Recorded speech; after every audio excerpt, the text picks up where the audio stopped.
talk about Tyson Fury and Francis Ngannou. They weighed in. I'll do a final thought video real quick. Y'all know it's my reaction to the weigh-in and my last few thoughts on the fight. They'll be fighting tomorrow somewhere in the Middle East. Usyk is out there as well too. So Ngannou came in at 271.1, which is 7.1 pounds heavier than the UFC heavyweight limit. Now, excuse my ignorance. I do watch UFC a little bit, not a lot. Trying to get more into it.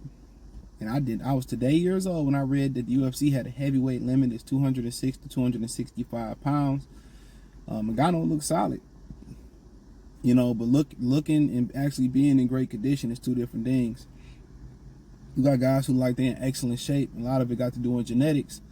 But, when it's time to squabble and it's time to get in a competition of strength and endurance, they ain't that strong, or their conditioning is not that good. So, you see somebody all cut up and, they got muscles and lats and delts and bis and tris and chest and all that type of stuff. And you assume that they're strong and they're physically dominant. And sometimes that ain't the case. Fury looked like a pouch of rice pudding, right? 277, I think 0.7 or something like that. I think they say he was around 9 pounds heavier. He was around 9 pounds heavier than his stoppage from Derek Chisora. So, he's still about 5 pounds heavier than Francis Ngannou. Like I said before, don't know much about Francis Ngannou's ability to strike in gloves. I think that became an issue with Conor McGregor. McGregor didn't know how to strike with boxing gloves on. I don't know what him and Mayweather fought in. I'm assuming they was probably 10s. They will be in 10s. I assume they in 10s tomorrow night. It's not. I don't think it's an official boxing match, but I assume they in 10s. And I was watching Ngannou hit the body shield and hit the back. Hit the body back, and he looked mad slow. But if he focus on breaking Fury down to the body, he might have somewhat of an impossible chance. I just don't see him having much of a chance. You gotta have the jab, gotta be able to move the head.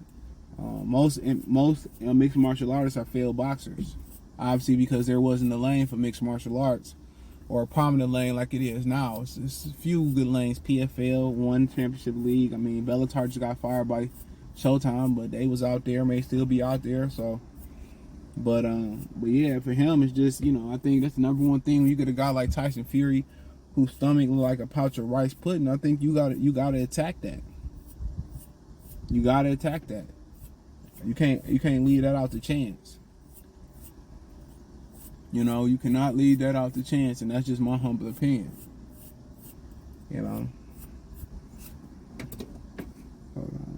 Can't leave that out to chance. So, but, I think if he attacked the body and then come upstairs, he has some success. Mike Tyson was a body snatcher. So maybe you can teach him to kind of, rip the body and then start to come upstairs. And, Bob Aaron was like, hope he ain't stupid enough to sit there and trade with him. But can he punch in boxing gloves? And a lot of times we've seen Conor McGregor with Mayweather punching at the target and not punching through the target.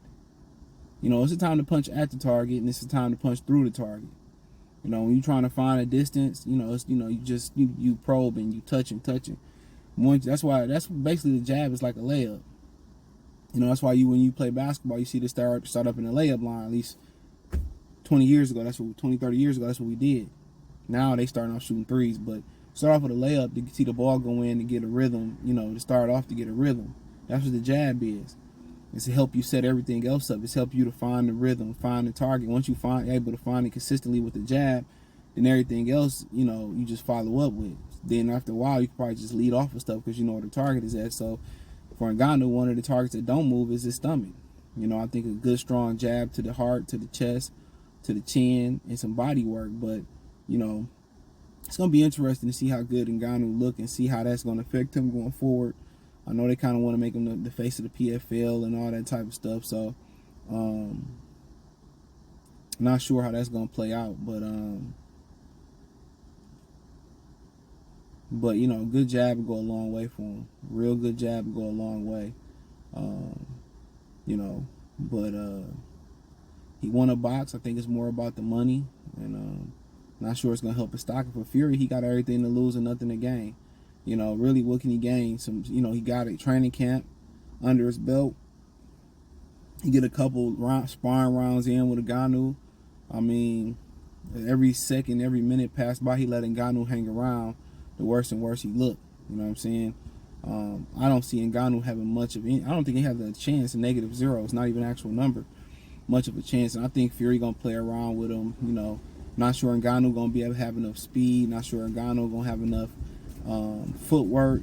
And Fury just gonna play with him. Pause.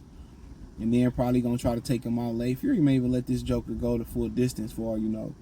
So now, I don't expect much, but you know, Fury looked terrible physically. He looked like Humpty Dumpty. Dance, dude. I butchered that. You know, I don't really see much going on there, man. It's really about just the prequel or the setup show for the Usyk fight. You know, what I like to see Ngannou win. Yeah, I don't really get here. I thought he should have stayed in UFC, and you know, Dana White should have financially made it right. I was looking forward to him fighting John Jones, but you know, if you ain't getting compensated the way you should be compensated, you only got one life to live, and you never know how long your prime window is open for. So I think it's his God-given ability and his God-given right to go out there and make as much money as he can. You know, so but you know, that's just my opinion on it. But you know, but nonetheless, sorry, my mind somewhere else. But yeah, I don't really see this being like competitive or exciting or something like that. I mean, they said Fury requested a 24-foot ring and shit like that. So I'll let you know right then and there, he probably gonna dance and move. And the biggest issues for Ngannou coming to this fight is conditioning, punching with the 10 ounces on, footwork, defense. You know, strong guy. Can he take a punch? Can he, you know, where's conditioning gonna be at? It's a lot of muscle. So, like I said, they put a lot of money up for this fight, and I just felt that was very unnecessary, dude. And they counting on Americans buying this pay-per-view. I haven't heard anybody really talk about being interested in it. You know, Fury is just not an interesting character. You know, in America, nobody care about Tyson Fury. Fury is attached at the hip with Deontay Wilder. They made magic. You know, Ngannou and Fury, you know what I'm saying? And Fury just, you know, got to be focused and not play with him. You know, if he take this like a real boxing fight, it should be over within the quarter or under of the fight. As simple as that. Simple as that.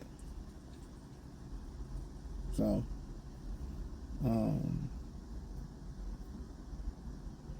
but yeah, like I said, we got to wait and see what happened. But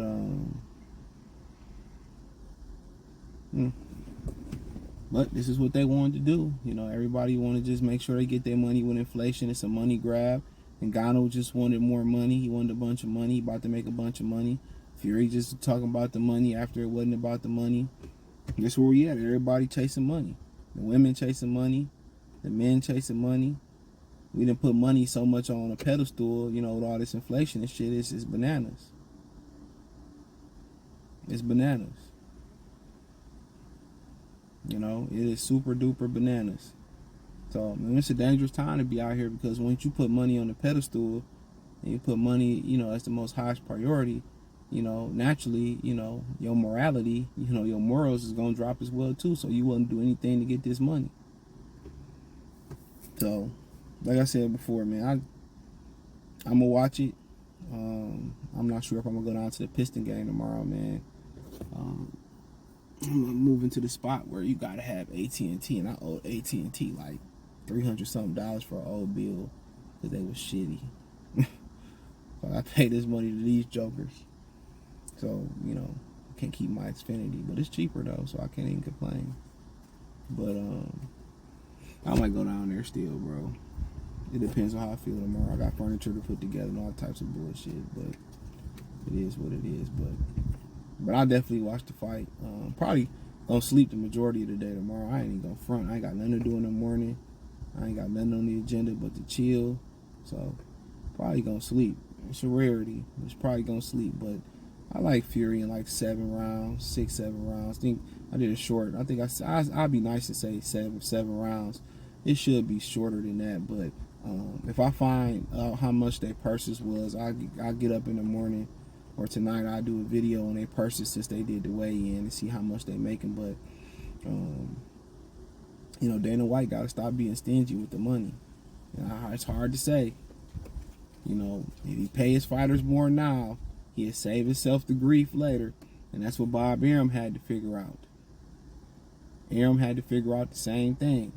If I pay my fighters now, I ain't got to worry about it later. So, hey, let me know what you girls and guys think, man.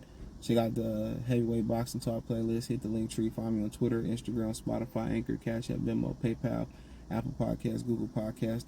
Just Spotify and Anchor, I'm sorry. Spotify, Anchor, Google Podcasts, Apple Podcasts, the whole nine. Check out the Heavyweight Boxing Talk playlist. Peace.